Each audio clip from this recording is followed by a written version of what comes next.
nosotros. Queremos conocer tu opinión.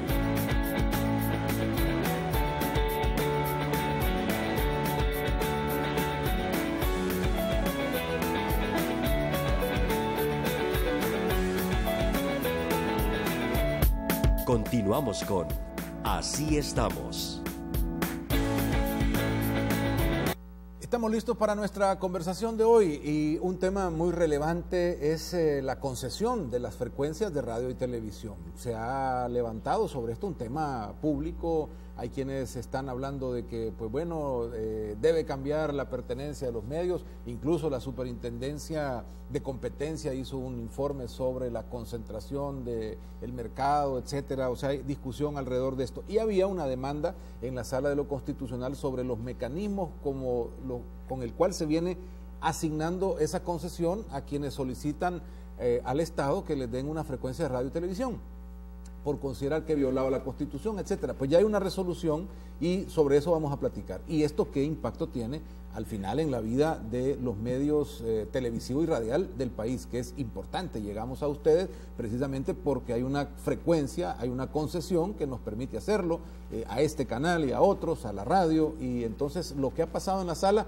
¿qué implicaciones tiene? Está con nosotros el presidente de ASDER, José Luis Zaca, y está también con nosotros un representante de AIR, el director de AIR, Juan Andrés Lerena. Gracias por estar con nosotros nuevamente, bienvenidos a este programa. Muchísimas gracias, Rafael, por la oportunidad. Quiero empezar dándole un saludo a todos los periodistas, felicitarlos en su día. Realmente es importantísima la labor que hacen todos los días en llevar pues la verdad, llevar las noticias a todos los rincones y por todos los medios posibles. ¿Y qué significa, José Luis, para ASDER la resolución que da la sala? Porque entiendo que declara inconstitucional el concepto de la renovación automática de la concesión de la frecuencia, que es algo que podríamos pensar afectará a los medios o a los que están teniendo esta concesión en este momento. No, lo que dice la sentencia es, como tú muy bien has dicho, es que la palabra automática como tal, para una concesión en este caso, es inconstitucional. Más sin embargo reconoce que todos los radiodifusores ya habían proyectado en su horizonte, llamémosle 20 años más. Entonces, para darle certeza jurídica, y yo creo que es un triunfo también para la libertad de expresión, dijo, ok, se mantiene todo lo anterior, antes de la sentencia, o sea, estos otros 20 años, y por supuesto sí le dice a la Asamblea Legislativa que legislen al respecto otras maneras para poder acceder al espectro radioeléctrico, así como sus eventuales renovaciones. En términos prácticos, es decir, tenemos 20 años más para todos los concesionarios tal cual están. En términos prácticos así es. Y en esos 20 años habrá que legislar nuevas maneras para hacerlo. Inclusive entiendo, según la sentencia, que le da un plazo al 31 de diciembre de este año a la Asamblea Legislativa para poder legislar estos asuntos. A nivel internacional, ¿cómo se puede ver esto? ¿Cómo lo está desarrollando el país? Cuando hemos visto que este tema se convierte hasta en un tema convulsivo, ¿no?, para las realidades de los países, y hoy pues pareciera que aún después de esta resolución se está entendiendo un proceso diferente. Sí, bueno, aquí lo que nosotros vemos es que se había de alguna manera por parte de algunos sectores cuestionado el sistema de medios libres e independientes de carácter privado que existía en El Salvador, y eso estaba generando preocupación. Afortunadamente la Corte ratifica lo que es el sistema como un sistema plural, libre e independiente, y descarta en ese sentido algunos cuestionamientos que estaban recibiendo. Creo yo que eso es lo más importante en la medida en que le da seguridad jurídica a los medios que están actuando para continuar ejerciendo su actividad. Periodistas, comunicadores y radiodifusores necesitan seguridad, tranquilidad para poder ejercer su actividad, estar exentos de presiones externas, como pudieran ser las preocupaciones de si el día de mañana uno va a tener su programa, va a tener su canal. Yo creo que esto da seguridad a todos y en definitiva quien se termina beneficiando es el pueblo de El Salvador, que va a conservar un sistema de medios libres que proporcionan información variada, plural y desde distintas perspectivas. Nosotros lo vemos muy positivamente. Esto garantiza entonces esa operatividad, pero ¿qué va a pasar después? El tiempo pasa rápido. Yo recuerdo cuando se discutió esta ley dentro de 20 años, bueno, pues ya estamos casi a las puertas y pasa rápido y habrá que llegar con unas nuevas condiciones. ¿Qué es lo que hay que esperar de esas nuevas condiciones? Yo lo que esperaría es de que puede ser que se ocupe un poquito de materia de derecho comparado de otros países, de otras legislaciones, para ver cómo han hecho, y de tal forma de que estas nuevas legislaciones pues siempre obedezcan los principios democráticos y los principios que respeten la libertad de expresión. Yo estoy bastante certero que así será, y yo creo que de aquí a diciembre pues podremos tener, si nos queda antes, una idea de cómo quedaría normado esto. ¿Cómo debe ser? Con esta propuesta de 33% medios públicos, 33% medios privados, 36% medios comunitarios, es decir, ¿cuál es la oferta a la que el país debería entrarle para los próximos 20 años y con esa certeza saber qué va a pasar? Si me permites opinar, yo creo que es un espaldarazo esta resolución a la ley actual. ¿Qué significa eso? Es una ley moderna que básicamente reconoce dos tipos de radiodifusiones: la radiodifusión privada y la radiodifusión pública. Entonces, todos los radiodifusores sin excepción somos comunitarios. ¿Por qué somos comunitarios? Porque nos debemos a nuestras comunidades, todos sin excepción. Lo que cambia es la manera de sostenernos. En el caso nuestros, de los privados, nosotros nos sostenemos vendiendo publicidad. Es por eso que somos independientes. Hay otros formatos de radio que se sostienen por donaciones, etcétera, y está muy bien, eso no tiene nada de malo, está muy bien. Entonces, en ese sentido yo creo que la legislación actual contempla los dos formatos, tanto privado como público, y en esos dos formatos pues cabemos, llamémosle todos, y yo creo que eso es importante destacarlo. Es decir, que no hay por qué hacer una división cuando simplemente cada quien hace como quiere uso de esa frecuencia. Así que ha es, obtenido. tú lo acabas de decir, la ley permite hacer el uso que cada quien quiera, así es.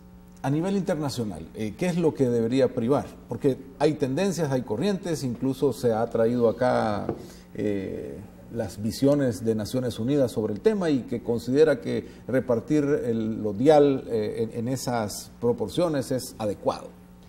Bueno, primero que nada, una aclaración que yo entiendo de la sentencia, y es que la sentencia no da pie a, digamos, no mandata a trabajar en una nueva ley de telecomunicaciones ni en una ley para medios de comunicación. Simplemente refiere a que, además del mecanismo que existe actualmente de subastas, se genera algún otro mecanismo alternativo que permita, digamos, eliminar, digamos, la barrera económica para que puedan acceder otras voces al mercado. En lo que refiere a su consulta, nosotros creemos que, digamos, una fórmula establecida no es lo que corresponde.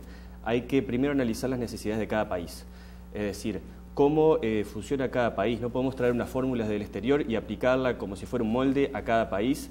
Hay que tener hay que tener en cuenta las realidades de lo que implica cada pueblo. Y en ese sentido, para mí es un claro ejemplo, y es un tema de preocupación en la IR, es el avance que están teniendo los medios públicos en algunos países. Es decir, se está creando en algunos países un sistema hegemónico de medios públicos.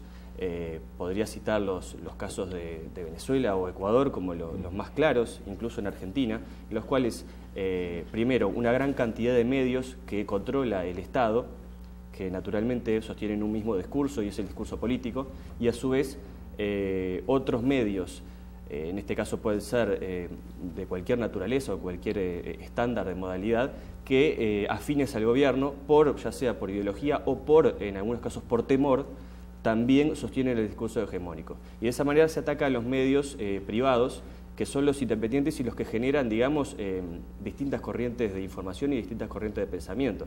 Por lo cual, nosotros creemos que hay que ser muy cautos con el tema de los tercios. Creemos que hay que poner mucha atención en lo que es el avance de los medios públicos, porque esto está sucediendo en algunos países de la región, de Latinoamérica, y está siendo muy dañino para la sociedad. Ya tenemos aquí en la Asamblea Legislativa una propuesta de ley de medios públicos. Entonces, esto debería ser quitado del debate e introducir sobre el tema de la opción, aparte de la subasta.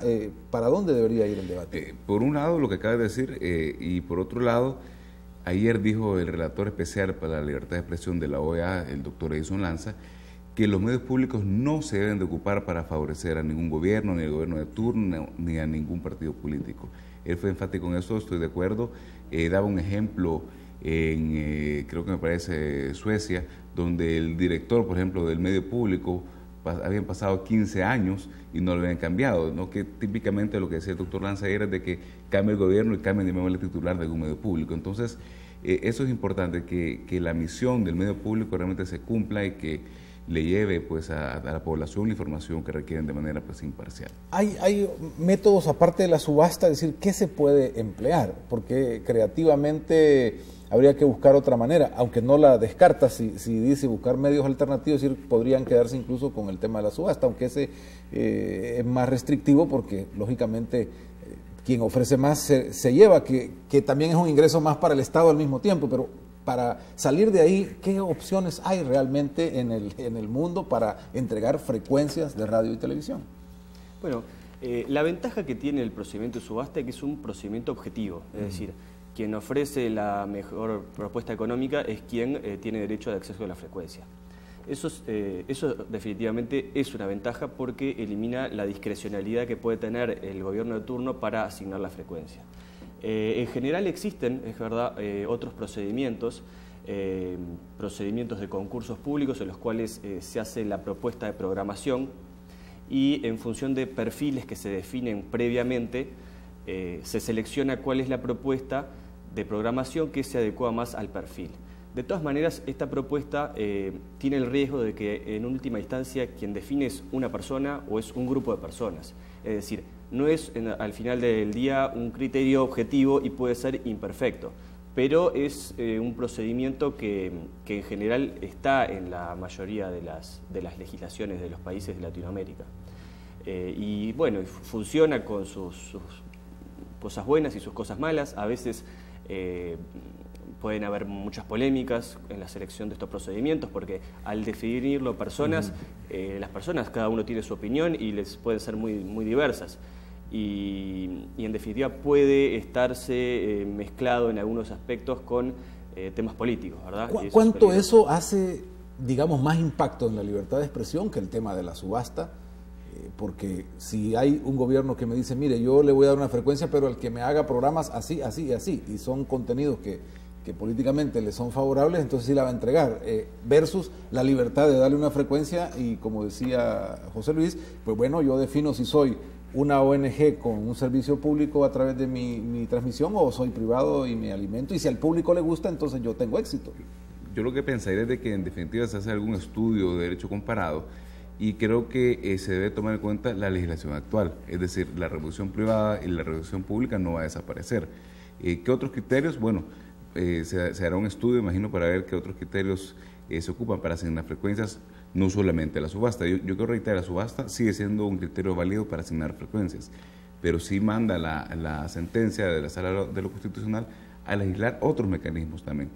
Mira, yo de lo que he escuchado, hay países donde se ve el plan de negocio, hay países donde se ve el fin de la estación, hay países donde se ve la cobertura de la estación. Hay un sinfín de criterios, que no soy yo quien para adelantarlos, por supuesto, pero un sinfín de criterios que se pueden encontrar y que creo que la AIR nos puede hacer, pues ahí nos puede colaborar en darnos un cuadro de derecho comparado para ver cómo se hace en otros lugares y de esa manera pues cumplir con la sentencia. En esto tiene mucho que ver lo técnico. Digamos que la radiodifusión, televisión, radio, aparte de conceptos subjetivos de comunicación, que son los programas, el contenido, está la realidad técnica. ¿A dónde llego con una frecuencia, un transmisor, lo que me permite? Nosotros, no sé si en el país ya estamos realmente caminando al tema de digitalización en el tema de televisión, pero entiendo que radio a nivel mundial todavía es complicado hablar de esa multiplicación de posibilidades. Entonces, ¿cuál es la realidad del país para pensar en eso? La oportunidad, en la sentencia habla también de eso. Habla de la transición digital en televisión. Yo creo que vale la pena explicar lo siguiente. La tecnología digital para televisión y la tecnología digital para radio es distinta. En televisión hay grandes avances. Hay, si lo quieres ver así, 3 estándares ya aprobados. Hay un estándar americano, hay un estándar japonés y un estándar europeo que funcionan muy bien. Hay una variante del estándar japonés que se aplicó muy bien en Brasil y entiendo que hay un estándar chino. Todos funcionan muy bien. ¿Cuál es la posición de ASDER y la posición de AIR en esto? que la transición digital se debe llevar a cabo de manera que nadie quede excluido. ¿Qué significa eso? Que la audiencia, usted televidente que nos está viendo, se nos está viendo a través de un televisor analógico, que nos pueda continuar viendo. Si usted ya tiene un televisor nuevo, con características ya digitales, también que nos pueda seguir viendo. Eso es lo importante. En radio, en radiodifusión sonora, hay, llamémosle, 4 estándares, pero aún son experimentales, y creo que el punto más importante es que no hay suficientes receptores. Entonces la historia es distinta. Pero en ambos casos, lo que sí te puedo decir es, no es necesariamente una multiplicación, es una optimización. Y en países como el caso de Brasil, que en televisión digital algunos medios públicos se han decantado por el multiplexado, es a costa de sacrificar calidad. Y depende siempre de una portadora primaria, es decir, de un canal principal. No es que se multipliquen, significa que el canal principal, en el caso de una asamblea legislativa, por ejemplo, dice que yo como asamblea voy a pasar en un canal la Comisión de Finanzas, en otro canal la Comisión de Economía, etcétera, pero siempre depende del canal principal de la asamblea, por citar este ejemplo. O sea que este tema de cuántas radios y frecuencias se pueden multiplicar por la tecnología digital es también un reto, es algo que no está totalmente bien definido. Y creo, ya te daré la palabra al director general de la IR, creo que también depende mucho lo que nuestra audiencia quiere. Nunca se nos olvide que nosotros nos debemos a nuestra audiencia, y la audiencia es lo que está demandando. En el caso de televisión es alta calidad, alta definición. Ahora ya no solamente es HD, ahora es 4K, 8K, más definición, mejores servicios. Eso es muy importante, pero yo también le cedo la palabra al director general. ¿Cómo se está resolviendo esto? Y luego vamos a una pausa. Y también si hay alguna pregunta al público, se las trasladamos también a ustedes. Sí. ¿Cómo se está enfrentando este tema de lo técnico? Bueno, lo que nosotros creemos que es muy importante es que cuando se haga la transición a la televisión digital, se conserve a los operadores lo que es el canal de 6 MHz. Y en ese canal de 6 MHz cada operador va a poder decidir, en función de lo que le pida la audiencia, si va a utilizarlo para dar alta calidad, alta definición, que es lo que se está dando en Latinoamérica, o si prefiere generar más de una señal en baja calidad. Lo que está sucediendo en general en Latinoamérica es que las audiencias demandan alta calidad, alta definición, 4K, y están demandando ese tipo de servicios porque hoy en día las producciones audiovisuales que se están haciendo en alta calidad, es decir, si tú no usas el canal completo de 6 MHz para brindar ese servicio, las audiencias no se ven beneficiadas de lo que es el avance de las tecnologías, de lo que es las nuevas producciones que tienen una calidad de definición mucho mejor, e incluso agregado, que no es un tema menor, es que hoy en día las pantallas de televisión son mucho más grandes, tienen mucho mejor calidad, por lo cual la forma en que la sociedad, y en este caso el pueblo salvadoreño, se va a beneficiar de la televisión digital es garantizándoles a los operadores continuar con un canal completo de 6 MHz. Que es además lo que ha sucedido en Latinoamérica, en Uruguay, en Argentina, en Brasil, en Chile, es lo que está demandando la audiencia. Muy bien, vamos a hacer una pausa breve. Me interesa mucho esta parte técnica, pero también hay que poner el otro elemento. A pesar de que tengamos una frecuencia, tengamos resuelto lo técnico, claro, viene el tema de los mercados. ¿Qué hay del mercado de radiodifusión en el país? Porque hay un informe de la Superintendencia de Competencia que habla de esas cosas y será importante conocer sus opiniones. Enseguida estamos nuevamente con ustedes.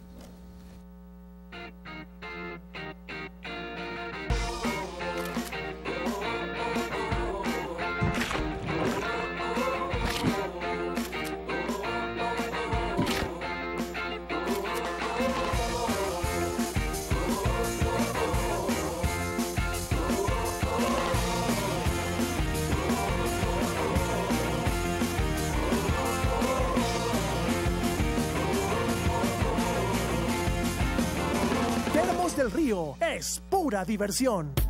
Continuamos con Así Estamos. José Luis Saca, presidente de ASDER, y Juan Andrés Lerena, directivo de la Asociación Internacional de Radiodifusión, AIR, están con nosotros. Hablamos del tema de frecuencias de radio, televisión, la resolución de la sala. Hablemos un poco del mercado, porque este mercado es un país pequeño. Y como país pequeño, yo he estado siguiendo esto y, bueno, tenemos una cadena de canales locales que hace Canal 21, por ejemplo, y que sumados, solo ahí hay 32 canales, más toda la red de canales. Uno dice, ¿qué más se puede hablar del mercado salvadoreño de televisión y no digamos de radio? ASDER tiene más de 120 y tantas radios para un territorio de 20,000 kilómetros cuadrados. Entonces, cuando hablamos de mercado y de democratización y de ampliación, de más gente haciendo medios, ¿qué es lo que podemos pensar? Pues mira, por un lado, destacar algunos números en cuanto a la parte de radiodifusores. Estás hablando solo en el FM, 250 estaciones de radio operadas por 111 concesionarios. Eso es muy bueno para un territorio de 20,000 kilómetros cuadrados y 6 o 7 millones de habitantes. Debemos de que somos un país densamente poblado en cuanto a radiodifusión. En el caso de canales de televisión, tú decías lo mismo, aún hay espacio, que entiendo que una vez se termine de legislar los temas que la Sala de lo Constitucional ha mandado, se va a poder inclusive entregar más frecuencias. Viene la parte, una vez se defina el estándar para televisión digital terrestre, se va a poder también acceder a lo que el mercado, que sí nuestra audiencia se merece y anda buscando, que es alta definición, es otros servicios, etcétera. Entonces, un país de 20,000 kilómetros cuadrados, de acuerdo, 6, 7 millones de habitantes, pero con muchísima radiodifusión en estos 20,000 kilómetros cuadrados. ¿Cuál es el futuro de ese mercado? Hablando en términos económicos, porque sí, hay muchos también que hablan de más frecuencias o denme una, pero que el gobierno me mantenga y me dé el dinero para operarla. Lo que tú acabas de decir es muy importante. Yo creo que eso no debe prosperar por una sencilla razón. El sistema que opera en El Salvador es un sistema de radios libres e independientes, pero si una estación de radio o una estación de televisión necesita la subvención del gobierno, entonces sería el gobierno quien estaría pagando los recursos financieros de esta estación. ¿Qué independencia va a tener? Entonces corremos el peligro de sustituir el sistema de medios privados libres e independientes que tenemos en el país por un sistema de medios que obedezcan al gobierno de turno. Con eso hay que tener mucho cuidado. ¿Cómo lo ve ahí, hablando técnicamente, y un mercado como el salvadoreño en esta amplitud de posibilidades digitales? Bueno, para iniciar, ayer estábamos conversando con algunos colegas salvadoreños y también de otros países, y ellos mencionaban la cantidad de canales de televisión abierta, uno por uno, que hay aquí en El Salvador, y todos quedamos sorprendidos por la oferta que hay televisiva en El Salvador, que es realmente muy amplia en comparación con otros países que tienen mucha mayor cantidad de población en ciudades mucho más pobladas. Eso, digamos, hay que destacarlo y es un gran beneficio que tiene la gente de El Salvador. En lo que refiere al punto que tú planteaste, es muy importante la sustentabilidad económica del medio. Si un medio no es económicamente autosustentable, no es independiente, no tiene libertad editorial. Si depende del Estado o de cualquier otro sector o centro de poder, definitivamente al final del día va a terminar dependiendo en mayor o menor medida de ese sector y va a tener una opinión sesgada o no va a poder expresarse libremente en cuanto a determinados temas. Por lo cual suena muy bonito decir que es importante seguir dando medios y llenar de medios el país, pero si después tenemos un sistema de medios pobres y débiles que no puedan sustentarse económicamente, tampoco vamos a tener libertad de expresión y libertad de información, porque esos medios van a depender de determinados centros de poder y no van a poder cumplir su labor, que es informar con su criterio a las audiencias. ¿En esto cabe un control desde el Estado en el tema de cómo se comercializa o de controles de mercado? Porque la superintendencia está hablando de concentración de publicidad, pero cabe para poder administrar para todos, como dijéramos, un poco del pastel publicitario. ¿Qué es lo que viene a futuro en esas condiciones? Yo lo que creería que las regulaciones no deben ser estrictamente en la parte técnica, nada menos. Ahora vamos a concluir mediante 2 foros, una mesa redonda, un seminario de toda esta semana de la UIT. Es estrictamente técnico. Creemos que las regulaciones para los medios de comunicación radioeléctricos deben ser estrictamente técnicos. No así en la parte de contenido. El contenido no se debe de regular. Eso sí sería una violación a la libertad de expresión. Entonces, a medida los radiodifusores le ofrezcamos a nuestra audiencia el contenido que andan buscando, nos van a preferir. Y independientemente a esto, las estrategias de mercadeo que cada medio aplique para poderse sostener, así va a ir ganando también preferencia en la parte de publicidad, ¿no? ¿Habría restricciones en el número de canales o de radios que un solo operador pueda tener en el país? En este momento entiendo que no lo hay. Y lo que sí te puedo decir, y lo dice, si no falla la memoria, el artículo 12 de la Carta Magna de Derechos Humanos Interamericanos, es que a los medios de comunicación no se les debe hacer una legislación, una regulación en específico. Es decir, si en el mercado existiese alguna regla general para la propiedad de cualquier cosa, de cualquier industria, debería ser un estándar en general, no un estándar específico para los medios de comunicación. ¿Por qué? Porque se corre el grave peligro de poderlos limitar, de poderlos censurar y de quererlos controlar. ¿Qué piensa a nivel internacional? Porque hemos visto muchas de esas ideas, ¿no? De cómo no solo amplitud de propietarios de medios, sino también limitar a los que ya están y quitarles parte de lo que tienen para redistribuir. Estas son ideas hablando de este tema. Sí, es verdad, han existido algunas experiencias en Latinoamérica, a nuestro modo de ver bastante desafortunadas en cuanto a sus resultados. Podría mencionar nuevamente los ejemplos de Ecuador y de la Argentina. Nosotros encontramos que el resultado de este tipo de iniciativas ha contribuido a polarizar las opiniones y a enfrentar a la propia sociedad entre quienes están apoyando un sistema de medios libres e independientes y quienes consideran que el Estado debe ser quien resuelva qué es lo que puede decir un medio, qué es lo que no puede decir o cómo lo debe decir.